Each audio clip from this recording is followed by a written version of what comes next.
The project to create the Chanticleer sculpture recently reached a milestone. Today's a very significant day. Artist Brian Rapp and his team were finishing the body and wave of the piece by pouring bronze into 8 molds, the most ever in one day. So we're calling it the Epic 8. To get to the end, there have been over 100 pours to form the pieces that will be a part of the 12-foot sculpture. I like making things, and this is the biggest thing to make, 12 feet. It's bigger than I've ever done before, which I think is bigger than we've all ever done before. Even among institutes of higher education which operate foundries, this might be a unique endeavor. No university in the country that I know of is doing anything remotely close to this. Work on the Chanticleer has been underway for over 2 years, with the hot, dirty task of melting and pouring bronze ongoing since last summer. I love it because it's hard, physically demanding. It's demanding and exhausting, but appealing at the same time. I just think it's really poetic to see it like melted down and recast into, another form. While momentous on its own, the final day of pouring was special in another way. It's a good memorial, I think, to my dad. After her father died in January, Lauren Joseph found the bronze nameplate that once adorned the front of his business. C. Kenneth Cobb did work on his MBA at Coastal decades ago.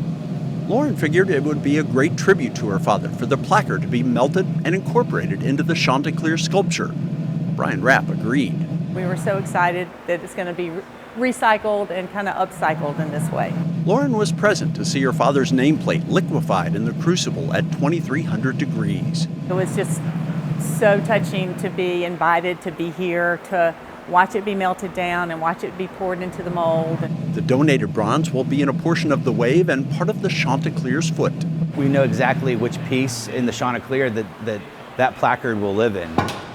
Students have been a part of this project from the beginning, learning valuable skills.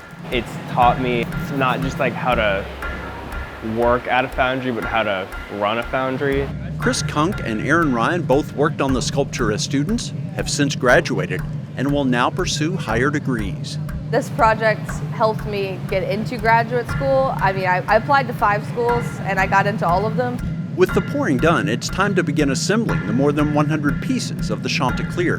It's time to start putting it together like a jigsaw puzzle. It will take shape over the next 2 months. It's just really great to see something I worked on come to life.